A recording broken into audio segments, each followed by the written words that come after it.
которую мы должны Молодая Абхазия вновь в строю. После долгого перерыва движение заново перезапустилось. Организация объединяет молодых активистов для поддержки интересных проектов. В рамках круглого стола участники обсудили наиболее актуальные вопросы, касающиеся современной молодежной политики, образования, лидерства и общественной активности. Несомненно, в сфере государственной молодежной политики в Абхазии и в плане патриотического воспитания в Абхазии, несмотря на, так скажем, недолгую, небольшую ее историю в целом новейшего государства абхазского, есть колоссальный опыт. Сегодня мы смело можем сказать, что есть определенные достижения, выросло поколение, но тем не менее актуальные вопросы, актуальные проблемы, как и везде, во всем мире, остаются и у нас. Наша с вами задача – это мобилизовать все здоровые силы нашей страны, нашей республики, тесно взаимодействовать со всеми, кто нас любит и протягивает руку помощи. Круглый стол стал площадкой для открытого диалога между молодежью, экспертами и общественными деятелями. Депутат Народного собрания Инар Сацба отметил, что нужно проложить тропу в занятости молодежи и что не стоит бояться ошибок. На самом деле ошибка – это положительная вещь, ведь только таким образом можно понять, что действительно работает не так и что необходимо изменить, говорит депутат. А главное здесь все-таки задавая вопросы, развивать критическое мышление и пытаться понимать и ориентироваться в пространстве, которое вас окружает. А сегодня это очень агрессивное, сложное пространство. Крайне сильно, по многим исследованиям, вырос процент молодых ребят, у которых постоянные депрессии, сложности с самоопределением, самопознанием и так далее. Все это не что иное, как результат того большого объема информации, который просто-напросто на вас вывалился. И плавать в такой воде безумно сложно.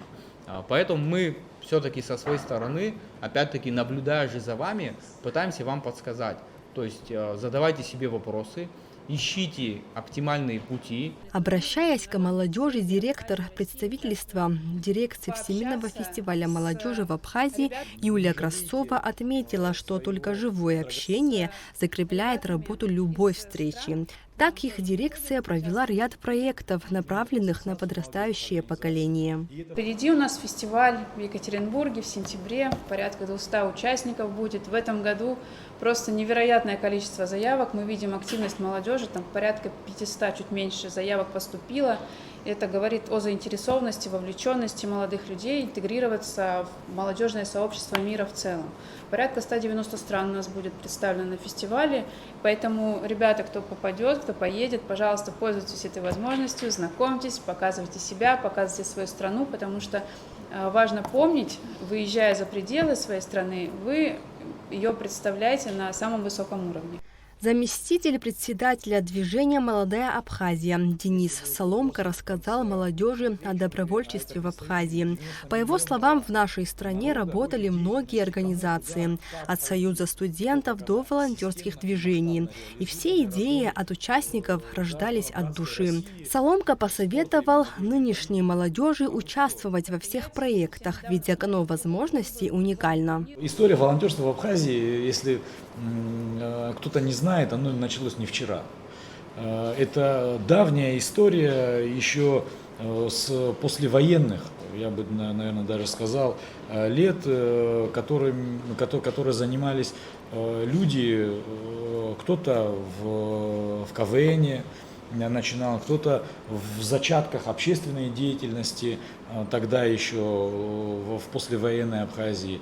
И делали это по зову сердца, и по убеждениям, а не ради каких-то выгод. Итоги круглого стола позволят определить актуальные запросы молодых людей, сформировать предложения по совершенствованию молодежной политики и обозначить новые направления для развития общественных инициатив в Республике Абхазия. Нала Чхинджерия, Константин Парулова, Абхазское телевидение.